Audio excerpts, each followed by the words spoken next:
Okay, so welcome to the second video when we're going to look at the supply of money. Now, the first thing to remember with the supply of money is it's really heavily controlled. And it's important to actually note that the supply of money is not affected by the price. Because what the price relates to is interest rates. It's the rate people pay if they want to borrow money. And it can be completely inelastic with regard to the interest rate. So the supply of money can increase or it can decrease. But what it doesn't happen is in exchange for the rates charged by banks. And there's three ways the supply of money is affected. Firstly, by the banks changing to a lower liquidity rate. Secondly, by the bank purchasing foreign currency. And thirdly, by the government investing in borrowing.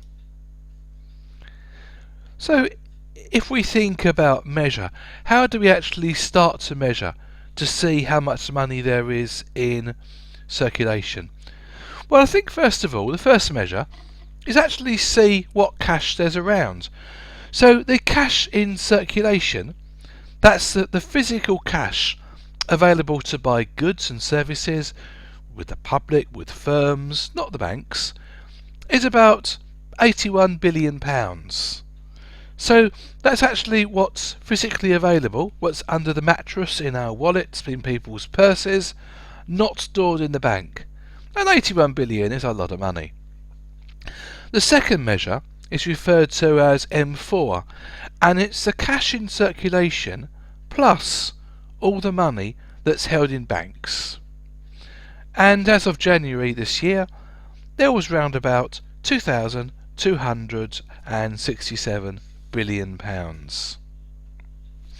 lot, you're thinking. So let's have a look then. So when we think about, well, where does money come from? Where does this supply of money come from? Well, sometimes if a bank lends money to an individual, they can spend it on their business. So perhaps something like a bank loan or a mortgage.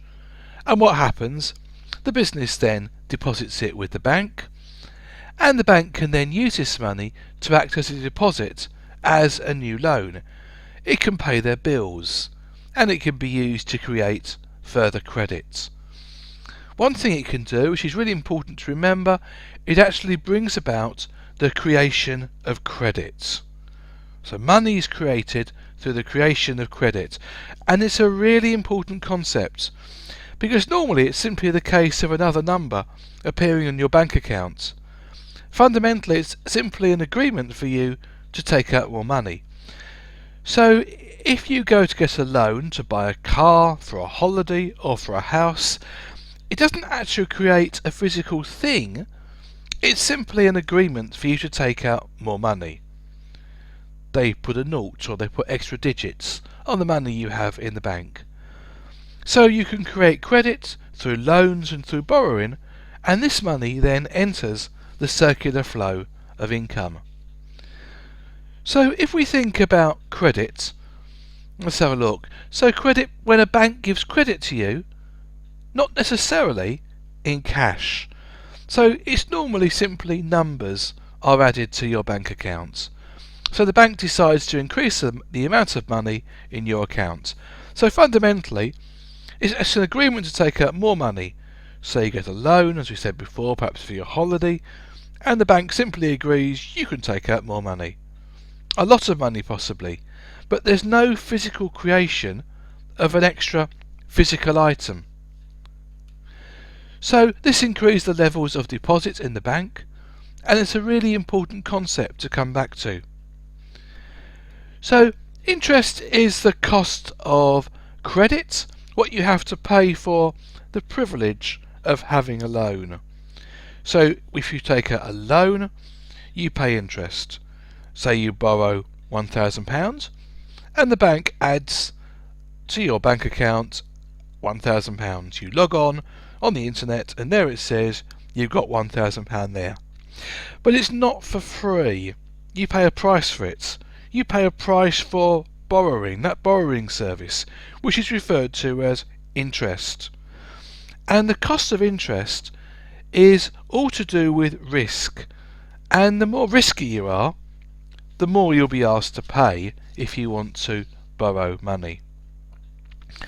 If we think about liquidity, and a certain proportion of the deposits in the bank must be available for account holders to withdraw.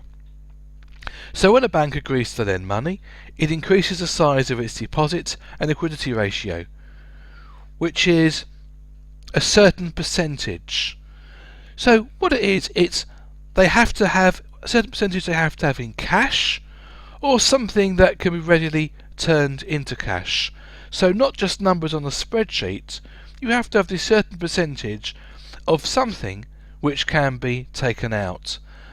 And this proportion is referred to as liquidity ratio. So the proportion of deposits the bank has to have to the proportion of cash that can be taken out. So it's not just numbers, it's real thing, it's physical. So the amount of cash the bank has, therefore, is limited to the total credit they can create. Its the total of supply of money is therefore limited. So the concept of a liquidity ratio, so you can create more money and then have more money to supply. So we would think liquidity ratio equals the proportion of deposits that a bank has to the proportion of cash available to withdraw. So liquidity ratio acts as a total limit of the amount of credit which can actually be offered by a bank. Okay, so we can see now how the money's fixed. So why does the supply of money increase? Well, it's firstly because banks choose to operate with a lower liquidity ratio. So suppose the bank has 100 million in deposits and works on a ratio of 20%, say 1 to 5. It then decides to use a lower liquidity rate of 1 to 10 or 10%. It only therefore then needs to keep £10 million available, 10%, and it can then lend out the difference. And if it changes again, there could be millions more available with no additional physical money created. It's simply lending to businesses and other individuals by changing this ratio. So the Bank of England can purchase foreign currencies where money is returned to the UK, and that's simply purchasing the money from other exchange markets. So when purchasing, the supply of money is returned back to the UK and the Bank of England buys this foreign exchange from the markets. You can also look at the increase in government borrowing, which has to happen. So when government expenditure exceeds total taxation, you remember from the circular flow that if the total government expenditure is greater than taxation, there's a deficit, and when there's a deficit we need to inject more money into the circular flow, and the government has to borrow. And the government has to borrow in the same way as you and I do. It needs someone to lend. And how we do this is by selling securities, by selling IOUs. We'll pay back X in X years plus interest if you lend me the money now. And it happens on the foreign exchange market, it happens between the International Monetary Fund, it happens between the World Bank.